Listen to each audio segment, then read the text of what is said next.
안녕하십니까. 여러분의 수학을 책임질 여러분의 선생님 장호섭입니다. 네, 오늘은 도형과 등비급수 결코 어렵지 않다. 굉장히 쉽게 풀 수 있다는 것을 들고 왔고요. 여러분들 이 문제 4점을 못 건져가 가지고 막 헤매시고 어려워하시고 이렇게 하기 때문에 제가 철저히 준비해서 가져왔습니다. 자, 볼게요. 이 세 가지가 무엇이냐면 여러분들이 틀리는 이유입니다. 이 문제를 틀리는 이유 세 가지 순서대로 가져왔고요. 첫 번째는 보조선입니다. 보조선에 대한 공포심을 가지신 분들이 굉장히 많아요. 보조선의 정확한 개수를 못 맞추고 정확하게 못 긋고 개수를 못 맞춘다. 이게 무슨 소리냐면요. 정해설에 보면 선생님의 풀이를 보면 보조선 딱 2개만 긋고 문제를 풀어요. 그런데 여러분들은 1개만 그어가지고 못 찾은 거 하나는 못 찾은 거예요. 혹은 3개, 4개를 그어서 겨우 맞췄다. 그러니까 맞췄다 하더라도 3개, 4개를 그은 것은 우연히 때려 맞춘 것일 뿐입니다. 여러분들이 보조선 많이 그어가지고 그 중에 하나 딱 맞았어요. 이건 정확한 풀이가 아닌 거죠. 알고 푼 게 아닌 겁니다. 그러니까 오늘 수업을 듣고 나면 여러분들도 정확히 2개를 그으실 수 있어요. 그래서 제가 준비를 했고요. 이 부분은 개선해 나갈 겁니다. 자, 개선이 되었다 하더라도 혹은 우연히 보조선을 맞췄다 하더라도 여러분들이 못 맞히는 게 있어요. 바로 공식이죠. 공식에 대한 암기가 원활히 이루어져 있지 않아서 이 공식을 이제 암기해야지 라고 정리하시는 분들이 많아요. 그런데 여러분들이 가지고 있는 이 부분을 깨셔야 됩니다. 이게 무슨 말이냐면 이 문제는 이 공식을 못 맞춰서 못 풀었어. 그래서 암기를 합니다. 이 문제는 이 공식을 못 맞춰서 못 풀었어. 그래서 또 암기를 하죠. 이 문제는 이 공식을 못 맞춰서 못 풀었어. 또 암기를 합니다. 그러니까 여러분들 중학교 2학년 때 사고 과정을 여전히 가지고 계신 거예요. 그러다 보면 공식이 엄청 많은 거고요. 그러면 이 문제는 이 공식, 이 문제는 이 공식, 이 문제는 이 공식. 즉 도형과 등비급수라는 이 단어는 공식이 어마무지하게 많고 그 공식에 따라서 문제가 나오는 형태로 암기하게 되시는 겁니다. 절대 그렇지 않아요. 공식의 중요도는 굉장히 낮습니다. 게다가 수능평가원은 공식의 중요도가 요만큼밖에 안 돼요. 엄청 쉬운 공식만 나옵니다. 그러니까 여러분들이 나열식 정보를 가지고 문제를 풀어나가는 거 이거 깨셔야 돼요. 공식은 중요하지 않습니다. 제가 말씀드리려고 가져왔고요. 공식의 중요도는 굉장히 떨어집니다. 이따가 문제 보면 이 말이 무슨 말인지 아실 거예요. 그 다음에 세 번째는 공비를 못 찾아서 못 푸는 경우입니다. 이 공비를 못 찾는 경우는 여러분들이 닮음에 대해서 오해하고 계시기 때문에 나타나는 현상이에요. 닮음 결코 어렵지 않은데 여러분들 배운 닮음비가 굉장히 불합리하고 어렵게 배웠기 때문에 그렇습니다. 그래서 제가 이 2가지를 개선시켜 드릴 거고요. 공식은 실제로 수능평가원 문제를 푸는 데 있어서 여러분들이 이미 알고 있는 공식 가지고 다 풉니다. 하지만 모의고사도 풀어야 할 거 아니에요. 그래서 공식에 대한 정리는 이 시간이 지나고 다음 시간에 제가 소개를 드릴 거고요. 이 시간에는 수능평가원을 풀기 위해서 1, 3번의 개선 방안에 대해서 살펴볼 거고요. 제가 오늘 3가지 기준을 말씀드릴 텐데 이 3가지 기준 확실하게 집중해서 여러분들 걸로 만드신다면 수능평가원의 4점짜리는 엄청 무난하게 가져가실 수 있다. 그러니까 조금만 집중해 주세요. 자, 볼게요. 첫 번째 기준에 대해서 설명드리겠습니다. 첫 번째 기준은 보조선인데요. 자, 보조선입니다. 여러분들도 보조선의 마스터가 되실 수 있습니다. 보조선 얘기하니까 선생님의 정해설을 보니까 저 보조선, 화려한 저 보조선, 저 한 개 어떻게 찾았지? 저런 특출난 능력은 어떻게 가질 수 있는 걸까? 나도 가질 수 있을까라고 의심하신 분 굉장히 많으실 거라 생각됩니다. 그런데 여러분들도 엄청 쉽게 그으실 수 있고요. 선생님의 특출난 능력 아닙니다. 그런데 왜 그렇게 생각을 하냐면 바로 특별한 규칙이 있는데 여러분들한테 그 특별한 규칙을 알려준 사람이 없었기 때문입니다. 제가 특별한 규칙 알려드리겠습니다. 자, 첫 번째 특별한 규칙은 원이 등장하였을 때입니다. 원이 등장을 하면 여러분들 제일 중요한 걸 찾으세요. 원에서 제일 중요한 건 바로 중심입니다. 당연한 거죠. 원의 방정식을 했다면 다 알고 있는 사실이에요. 그래서 중심을 찾으시고요. 중심에서 점으로 선을 그으시면 그것이 보조선이 되는데 접점이면 너무 좋겠어요. 기왕이면. 접점이 없다면 원 위의 점으로 그으시면 되고요. 이 그은 선이 뭐냐면 바로 반지름이죠. 다들 아시는 반지름을 그으시면 됩니다. 반지름을 추가하세요. 이런 문제예요. 지금 원이 등장한 문제가 있으니까 얘 같은 경우에는 중심 찾으시고요. 그 다음에 원 위의 점 여기로 그으시면 되겠네요. 이렇게 보조선이 이렇게 됩니다. 반지름 추가하는 형태로. 그 다음에 문제를 어떻게 풀까 고민하시면 되고요. 만약에 원이 등장하지 않았다면 혹은 원이 있는데도 더 이상 반지름을 그을 데가 없다 하는 경우에 보조선을 긋는 방법은 수선입니다. 수선을 내리라는 건 보통 원이 없다 뭐 이런 얘기는 삼각형이나 사각형이 등장한다 이렇게 보시면 되고요. 이런 짓만 안 하시면 돼요. 변이 있는데 변의 중간에서 갑자기 수선을 내리시는 분이 있어요. 갑자기 뜬금없이 아무 이유 없이. 그렇게만 안 하시면 됩니다. 수선을 내리라는 건 보통 삼각형이 있다 이렇게 했을 때 꼭지점에서 수선을 내리라는 거죠. 그러니까 특별히 이상한 짓만 안 하시면 꼭지점에서 수선 내리시면 그것이 보조선이 됩니다. 여러분들 굉장히 쉽죠. 반지름을 긋거나 수선을 그으세요. 이렇게 되는 거예요. 그러니까 여러분들이 막 그 보조선을 어떻게 긋지라고 그동안 고민했던 노력의 흔적들이 다 의미 없는 거였던 거예요. 여러분들 간혹가다 이렇게 보조선 그으시는 분들이 있거든요. 점과 점 한번 이어볼까? 한번 이어볼까? 이런 게 어딨어요. 수학은 이유 없는 거 없습니다. 그러니까 여러분들 앞으로 이상한 보조선 긋지 마시고 이 두 가지로 보조선의 마스터가 되자고요. 굉장히 쉽습니다. 자, 보조선을 긋고 나면 이제 문제를 어떻게 풀어야 될까 고민하게 되는데 그 첫 번째 장벽이 바로 닮음이죠.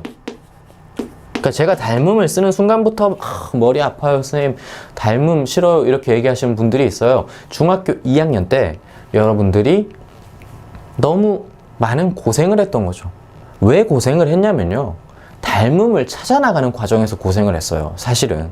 그런데 도형과 등비급수 이 단원은 닮음이 너무나 명확하게 눈으로 탁 보여져요. 여기 있잖아요.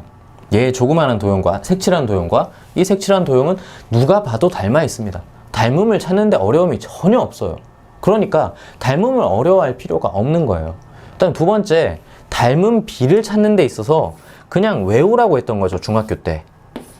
그러니까 몇 대 몇은 몇 대 몇, 내항의 곱은 외항의 곱과 같다. 그럼 왜 그렇게 일어나는지도 모른 채로 외워서 풀었던 거예요. 그러니까 어려웠던 거죠 그때.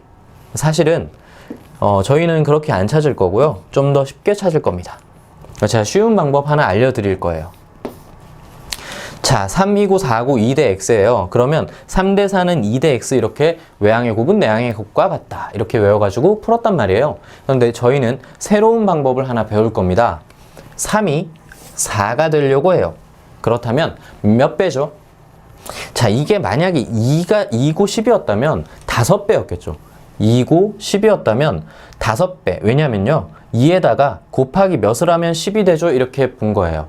3에다가 곱하기 몇을 하면 4가 되죠? 그것은 3분의 4죠. 3분의 4만큼 곱하면 4가 돼요. 그것을 배라고 합니다. 그러니까 몇 배라는 개념은 그렇게 쓰는 겁니다. 비율이죠. 2가 x가 되려면 몇 배죠? 얘는 똑같은 비율, 닮아 있으니까 똑같은 비율을 가져가겠죠? 얘도 3분의 4배입니다. 즉 x는 3분의 4를 곱하면 되니까요. 3분의 8이 정답이 됩니다. 이제 여러분들도 내항의 곱은 외항의 곱과 같다 안 쓰고 암산으로 풀 수가 있는 거예요. 굉장히 쉽죠?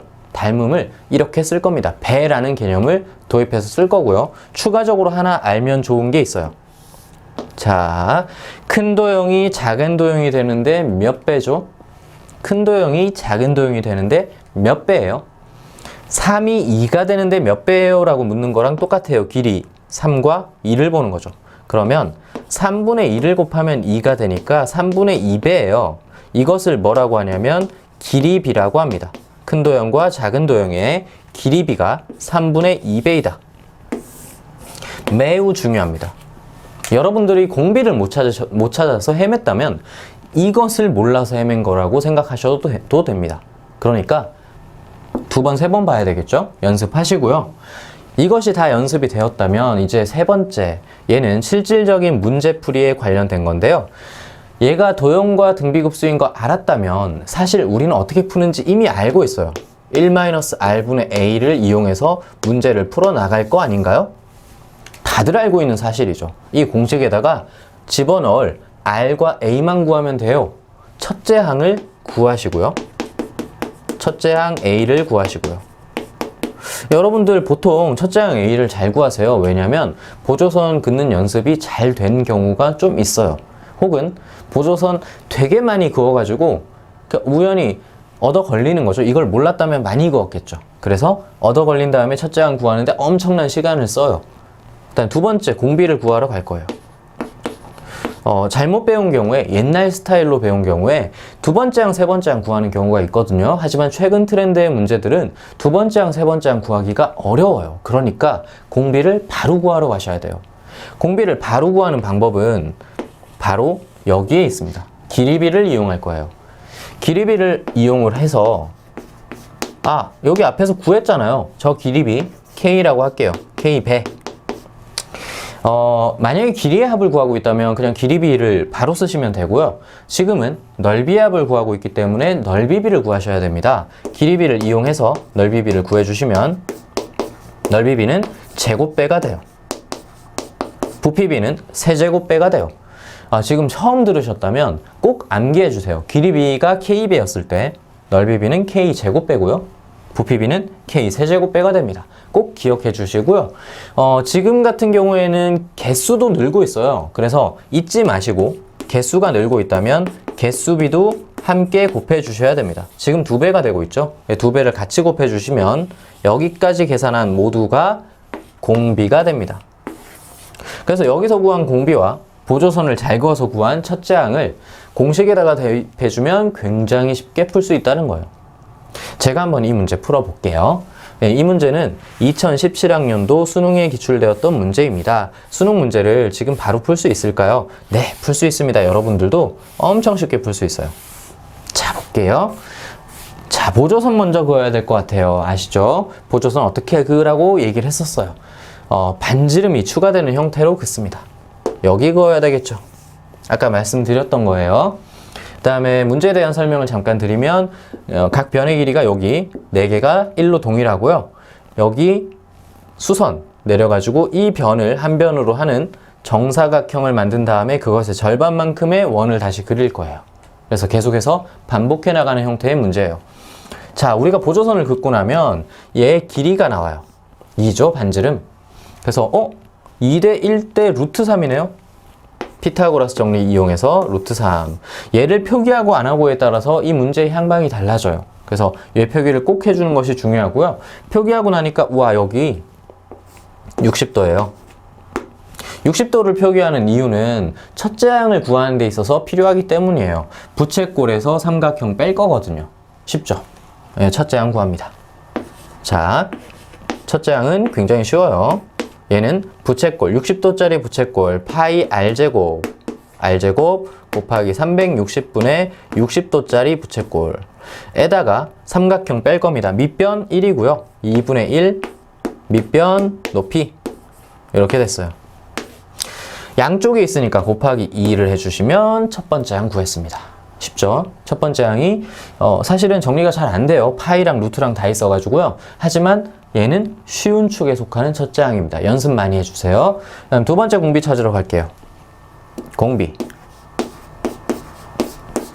공비하를 구하기 위해서는 앞서서 말씀드렸다시피 길이비를 먼저 구하셔야 되는데요. 여기서 주의할 점이 있습니다. 길이비를 구할 때 이렇게 구하시는 분들이 되게 많아요. 우리가 색칠한 도형의 길이비를 구하고 있으니까 색칠한 도형의 밑변의 길이비를 구하면 되겠다. 이렇게 보시는 분들이 많은데 굉장히 쓸데없이 어렵게 푸시는 거예요. 닮은 도형은 다 닮아 있으니까 닮은 도형 중에 제일 큰 거 찾습니다. 원, 제일 크죠. 얘네 두 개의 닮은 비를 찾으시면 정확하게 닮은 비가 나와요. 그래서 우리는 원의 반지름의 비율을 찾겠습니다. 원의 반지름의 비율을 찾을 거예요. 이러면 돼요. 원의 반지름, 큰 원의 반지름은 2고요. 작은 원의 반지름은 이 루트 3의 절반이니까 2분의 루트 3이 됩니다. 어렵지 않죠? 자, 이제 얘를 쓸 겁니다. 3이 2가 되려면 3분의 2배. 2가 2분의 3이 되려면 4분의 루트 3을 곱하면 되거든요. 쉬워요, 여러분. 연습 조금만 하시면 돼요. 4분의 루트 3배가 됩니다. 다시 한번 2가 2분의 루트 3이 되려면 4분의 루트 3을 곱하면 되니까 4분의 루트 3배입니다. 길이비 찾았고요. 우리는 지금 넓이의 합을 구하고 있으니까 넓이비를 구하셔야 돼요. 그래서 제곱을 합니다. 16분의 3배. 어렵지 않죠? 그런데 개수도 늘고 있어요. 개수가 원래 2개였다가 4개가 됐어요. 2배. 개수도 늘고 있습니다. 개수 2배. 해서 전체 계산을 해주시면 공비알이 나오는데요. 그게 8분의 3이에요. 공비도 구했고 첫째 항도 구했으니까 공식에다가 집어넣어 주시기만 하면 정답을 구하실 수 있습니다. 수능 문제 이렇게 쉽습니다. 여러분, 제가 처음에 말씀드렸던 거 기억하시나요? 보조선 못 그어서 틀리고요. 그 다음에 공식 몰라서 틀리고요. 그 다음에 공비알 못 구해서 틀린다라고 말씀드렸어요. 그런데 우리가 1, 3번을 해결을 했더니 문제가 저절로 풀렸어요. 이런 공식을 몰랐다면, 그쵸? 부채꼴 구하는 공식을 몰랐다면, 그 다음에 삼각형의 넓이 구하는 공식을 몰랐다면, 그렇다면 연습을 해줘야 되겠지만 이런 정도는 다들 알고 계시단 말이에요. 특출난 공식이 필요 없습니다. 수능 평가원을 푸는 데 있어서는 2가지만 알면 거의 다 풀 수 있는 거예요. 여러분들 오해하지 마시라고 제가 꼭 말씀드리고 싶었던 내용이고요. 하지만 모의고사도 우리 이거 맞춰서는 가야 될 거 아니에요? 불안하잖아요. 그래서 다음 시간에 공식들에 대한 정리를 싹 해줄 거고요. 그 다음에 복잡한 닮음이 나오는 문제들이 있습니다. 그 부분에 대해서 우리가 발전된 모습으로 더 배워보려고 하고요. 그 전에 이 부분 완벽하게 숙달된 상태로 다음 시간을 맞이해 주시면 너무너무 좋을 것 같아요. 다음 시간에 뵙겠습니다.